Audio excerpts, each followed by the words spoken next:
Hi, my name is Steve Gorgol, and this is my first vlog.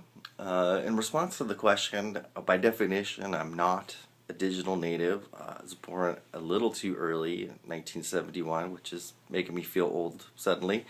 Um, but in actuality, I guess I could say I have a lot of the characteristics of that.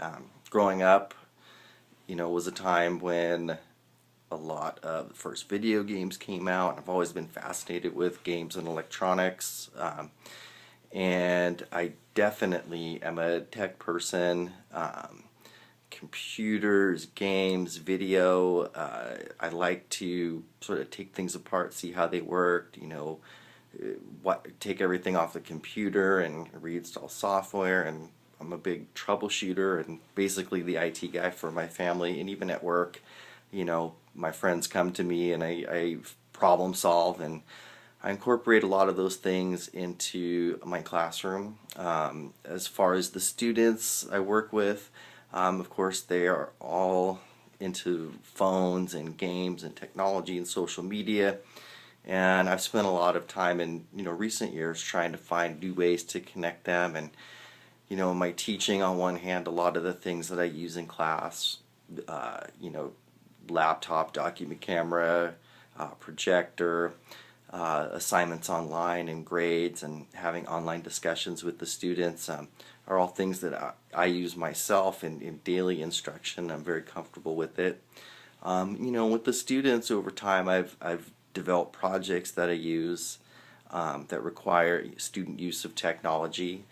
A couple of recent things.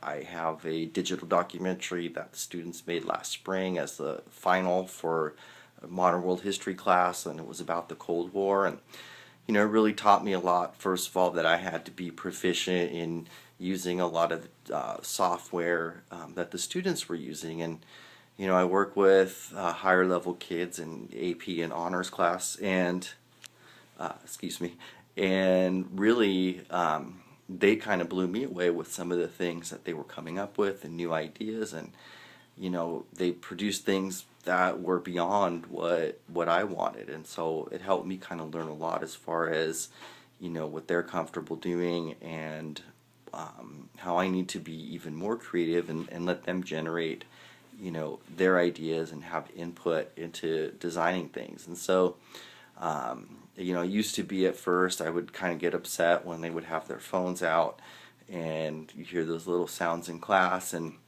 in the last couple years, with some of the assignments that we work on, I let kids take out their phones and look up information and ideas, whether it's for a project or a discussion that we're having in history. And so I think there has to be some sort of connection between teaching them how to use technologies for academic purposes and just kind of the pure socialization that I think we assume as teachers that they're just doing, texting their friends, or talking about parties or whatever on Facebook or Instagram.